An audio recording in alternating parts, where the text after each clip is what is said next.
Height का बढ़ना 4 चीजों पे डिपेंड होता है: genetics, proper nutrition, physical activity and proper 8 to 10 hours sleep. बच्चों की हाइट उनके पेरेंट्स, ग्रेट ग्रैंड पेरेंट्स और उनके एंसेस्टर्स पर डिपेंड होती है। इसका मतलब कि अगर फैमिली में कोई भी लंबा है तो आपके बच्चे की हाइट बढ़ सकती है। इसके अलावा जो सबसे इंपॉर्टेंट फैक्टर है वो है न्यूट्रिशन। अगर आपके बच्चे को बचपन से ही प्रॉपर न्यूट्रिशन मिल रहा है और उसकी कैल्शियम और प्रोटीन की रिक्वायरमेंट पूरी हो रही है तो डेफिनेटली आपका बच्चा अपनी हाइट के फुल पोटेंशियल को अचीव करेगा। लेकिन आयरनी ये है कि ज्यादातर इंडियन डाइट प्रोटीन डिफिशिएंट है। बच्चे अपनी ग्रोथ एंड डेवलपमेंट के फुल पोटेंशियल को अचीव करें, इसके लिए सबसे ज्यादा जरूरी है कि पेरेंट्स उनके डाइट का खास ख्याल रखें, उनके डाइट में कैल्शियम और प्रोटीन की कमी ना होने दें। हर एज के अकॉर्डिंग न्यूट्रिशनल रिक्वायरमेंट अलग अलग होती है। जैसे 3 साल से 11 साल तक के बच्चों में कैल्शियम और प्रोटीन की रिक्वायरमेंट बढ़ जाती है, क्योंकि इस समय बच्चों की ग्रोथ हो रही होती है और इस समय अगर बच्चे कैल्शियम और प्रोटीन की कमी फेस करेंगे तो उनका प्रॉपर ग्रोथ और हाइट इंक्रीज नहीं हो पाएगी। इसलिए बच्चों की डाइट में milk, curd, paneer, green leafy vegetables, lentils, pulses, green lean meats, fishes के साथ फ्रूट्स एंड वेजिटेबल्स देने से उनके एसेंशियल विटामिन्स और न्यूट्रिएंट्स की रिक्वायरमेंट भी पूरी होती है।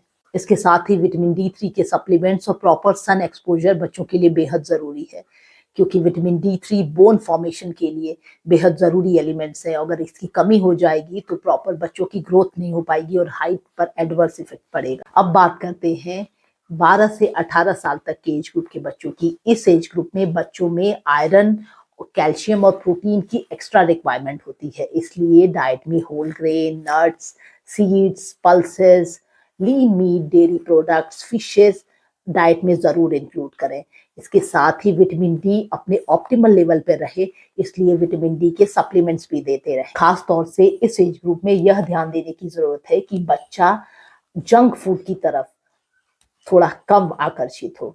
बच्चों की डाइट में जंक फूड को मिनिमाइज करें। Palm oil, sugar, excessive salt से दूरी बनी रहे। इसके साथ ही physical exercises, yoga, stretching, outdoor activities body को स्ट्रेच करती हैं और ग्रोथ को उसके ऑप्टिमम लेवल तक पहुंचाती हैं। जैसा कि हम सब जानते हैं कि सोने से हमारी बॉडी में ग्रोथ हार्मोन सीक्रेट होते हैं, इसलिए अच्छी क्वालिटी की नींद लेना बेहद जरूरी है।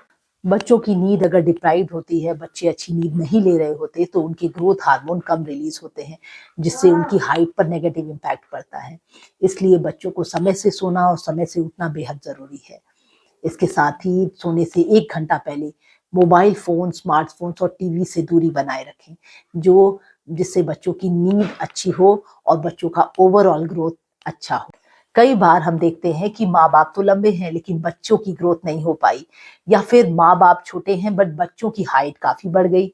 इसके पीछे का रीजन क्या है, आइए समझते हैं। डिफरेंट रिसर्चेस ये कहती हैं कि जेनेटिक रिकॉम्बिनेशन, अनुवांशिक पुनर्संयोजन, रिप्रोडक्टिव सेल्स बनने के दौरान एक महत्वपूर्ण प्रक्रिया है। इसमें जेनेटिक मटेरियल का फेरबदल हो जाता है। इस प्रक्रिया के दौरान लंबाई से संबंधित जेनेटिक्स का अनोखा कॉम्बिनेशन बनता है, जिसमें जेनेटिक्स जो है आपस में रिकॉम्बाइन होकर के एक नया जीन्स बना लेते हैं, जो माँ बाप में था ही नहीं लेकिन बच्चों में उनकी हाइट को बढ़ा देता है। जेनेटिक रिकॉम्बिनेशन के दौरान कई बार पूर्वजों की हाइट से जुड़े हुए अच्छे जीन्स मिल जाते हैं, जिससे बच्चों की हाइट उनके माँ बाप से अधिक हो जाती है। कई बार रैंडम जेनेटिक वेरिएशन ऐसे जीन को एक्टिव कर देता है जो ग्रोथ को बढ़ावा देने वाले होते हैं और इनसे बच्चों की हाइट बढ़ जाती है।